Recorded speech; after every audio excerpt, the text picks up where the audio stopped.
सर्वांना सप्रेम जयगुरु. आज आपल्यासोबत श्री संत लहानोजी महाराजांचे निश्चिम भक्त श्री सुरेशरावजी देशमुख त्यांच्या याआधीसुद्धा आपल्या लहानोजी स्वानुभवावर बऱ्याच मुलाखती झालेल्या आहेत. तर आज विषय राष्ट्रसंतांची सामुदायिक प्रार्थना या विषयावर ते आपले विचार मांडणार आहेत.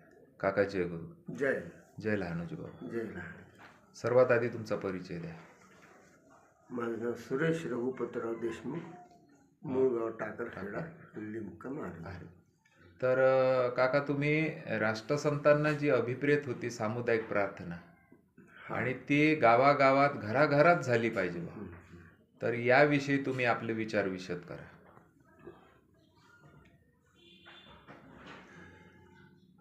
वंदनीय राष्ट्रसंतांनी ही एक समाजाला फार मोठी देणगी दिली किंवा प्रसाद दिला असं मला वाटतं. कारण बिगड़ा देश नहीं है मेरा, बिगड़े हम तुम सारे. कुमती से. कुमती से. कुमती हा शब्द वापरला नाही. कारण मती दोन प्रकारची आहे. चांगली मती आणि कुमती, वाईट मती. सुबुद्धी आणि कुबुद्धी. आणि मग या कुबुद्धीला सुबुद्धीत रूपांतरित करायचं असेल तर मग काहीतरी त्याला साधना ही आवश्यक असते. बरोबर. साधनेशिवाय कोणतीही गोष्ट चांगली साधता येत नाही. संतांनी खूप जीवनभर साधना केली.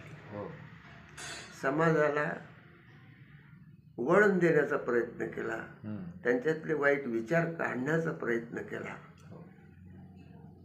आणि कथा, कीर्तन, प्रवचन ह्या गोष्टी ज्या आहेत ह्या अनादी काळापासूनच्या संतांनी आपण पाहतो की त्यांनी आपापल्या परीने जी त्यावेळी साधनं योग्य वाटत होती त्यांना त्या माध्यमातून समाजाला जागृत करण्याचा प्रयत्न केला, एकत्रित आणण्याचा प्रयत्न केला आणि त्यांच्यातील कुविचार काढून सुविचार पेरण्याचा प्रयत्न केला.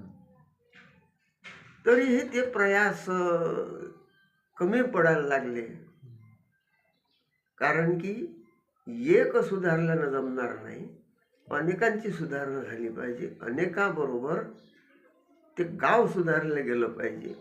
गावापासून मग तुमचा प्रांत आहे आणि प्रांतानंतर देश आहे, देशानंतर जग आहे. राष्ट्रसंतांनी अशी कल्पना केली की विश्वी होऊ शकेल शांतता, तेथे गावाची कोण कथा.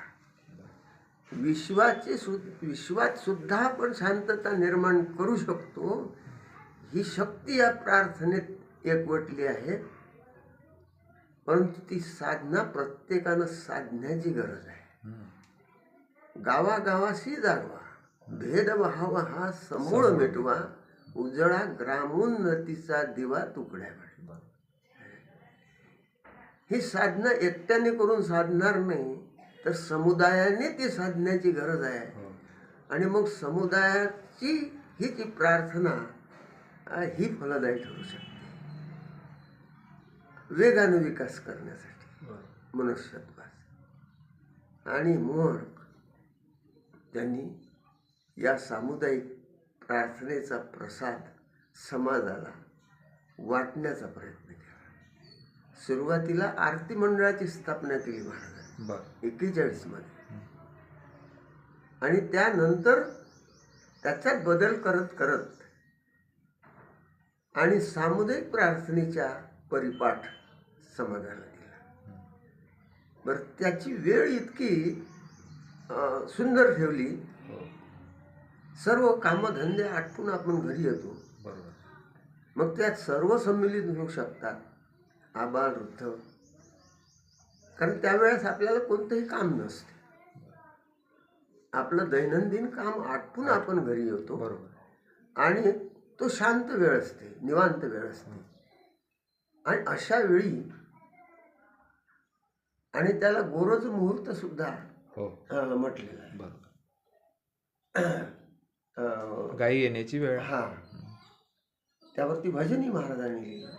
प्रार्थनेची वेळ कोणती? तर त्याला भजन आठवण नाही राहिलं. प्रार्थनेवरती अनेक हा. रचना आहेत त्यांच्या. बंधूंनो प्रार्थनेचा बंधूंनो प्रार्थनेचला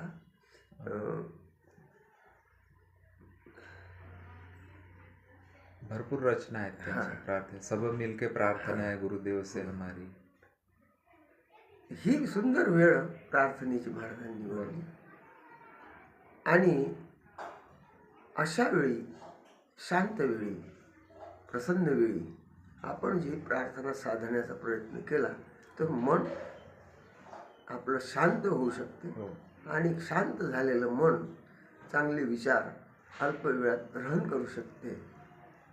आणि मग त्या प्रार्थनेत काय आपण साधायचं काय, तर प्रत्येकजण आपापलं काम करतोच.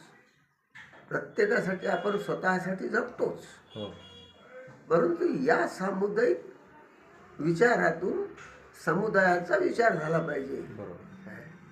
आणि त्यासाठी ना हम रहे अपने लिए हमको सभी से गर्ज है. गुरुदेव यह आशीष दे जो सोचने का हर्ज है. हे मूळ अधिष्ठान या विचाराचं राष्ट्रसंतांनी देण्याचा प्रयत्न केला. या विचाराने आम्ही एकत्र जर आलो तर हा बंधुभाव आमच्या जीवनभर टिकणार आहे. तो टिकवावा लागणार आहे. आणि तो जर बंधुभाव आम्ही टिकवून ठेवला तर त्याचा परिणाम आपल्याला निश्चित मिळाल्याशिवाय राहत नाही.